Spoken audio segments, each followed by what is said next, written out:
All right, parents, it is that time again. Football season is here, and parents and young athletes everywhere are living their own real-life version of Friday Night Lights. Now, we know sports can teach children confidence, the importance of teamwork, decision-making, so many life skills. But as a parent, don't you often worry about the health and safety of your young football-playing child? Today's guest understands that so well. Joining us now with some advice is Lisa Dorfman, a top sports nutritionist and registered dietitian. Hey, Lisa. Hey, thank you. My pleasure to be here. Well, you know, the reason I'm so glad you're here with us this morning is my son is 9. He wants to play football. And when I heard that you'd written a book, I was thrilled that you were going to be here. Now, the book is called Performance Nutrition for Football. It's geared to young athletes like my son. What are 3 areas that concerned parents like myself can be aware of before we put our kid out there on the field? You know, parents should pay attention to energy levels. I know we feel like our kids have a lot of energy, but getting good food in the form of calories from carbohydrates, fats, and proteins in their diet. Number 2 is keeping them hydrated. A lot of our players have muscle cramping issues. But they tend to want to drink soda and stuff like that. Yeah, I know, because soda tastes good. Now, the key with kids is you've got to make those fluids taste good. Okay. So even, you can make them soda at home. You could actually take some juice, which undoubtedly has some and some sparkling water. And there you go, and you have some homemade soda, and that way everybody wins. And number 3 is making sure that they get the foods that really protect them from getting hurt, that keep their bones, from breaking, and their muscles from aching. Yeah, it makes sense. All right, so let's use my son as an example, okay? What should he eat before the game? What should he eat, during and then after? Walk me through it for all the moms out there. Yeah, well, energy-wise, most of your calories should come from carbohydrate fuel. Okay. Carbohydrates come from vegetables, from fruits. I see the veggies there, yeah. From whole grains. And whole grains doesn't only mean breads and pastas, but rice and beans and peas, which some kids don't really like, but they're so good for you. Those are the carbohydrate foods that fuel your brain, fuel your muscles, keep your blood sugars going, and just keep you going throughout the day.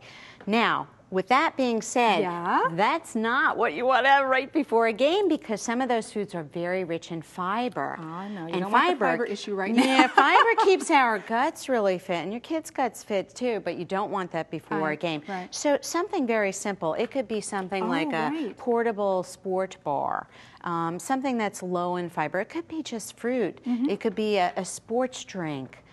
They need to be hydrated before the game, and they need to get carbohydrates in their body. So it could be some toast. It just depends on the time of day. It could be toast. It could be a plate of pasta. It could be a chicken sandwich from, a grilled chicken sandwich from one of the fast food places. But something very simple and plain. Most of the time, though, you want to get that fiber in. You want to get some kind of lean protein source from chicken, from fish. I say a palmful for the kids. Your child is young, so maybe a half a palmful. Your palm, that is. That is. So like 3 to 4 ounces or a deck of playing cards, basically. Right. But lean, take the skin off the chicken, grill the steak on the barbecue.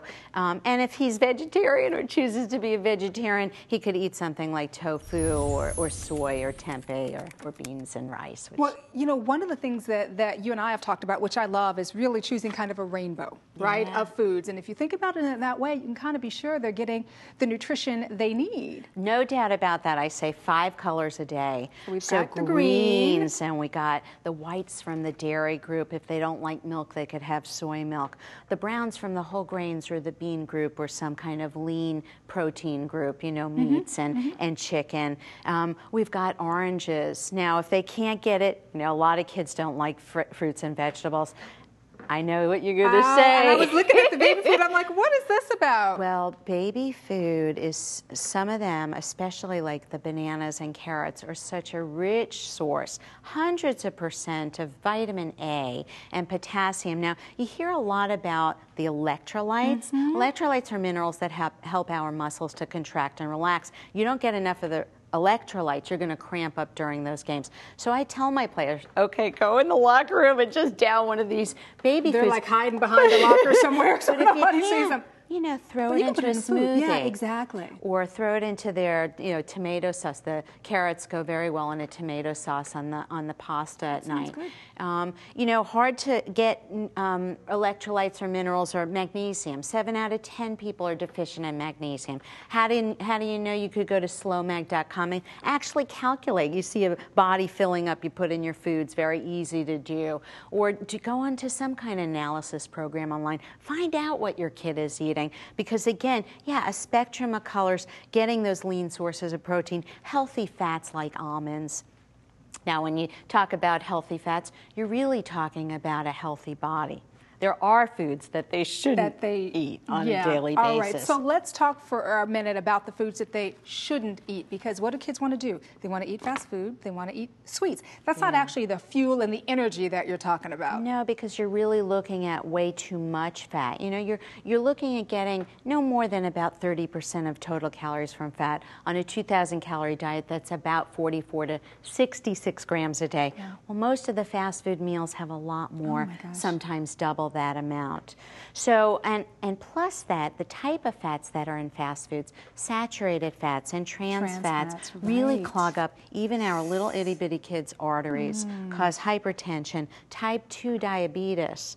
That shouldn't be in our children. No. So clean foods, great sources, omega-3s, which are the healthy fat, keep our joints and muscles really, like, feeling really wonderful. Our skin nice, our hair nice, our blood pressure normal. You get that in almonds and fish oils. Well, some good advice, because you've really helped me in my journey with my own son in terms of playing football. So thank you so much for being here with us this morning on The Balancing Act. Thank you so much. Anytime. And again, the book is Performance Nutrition for Football. To find it, go to primeathlete.com.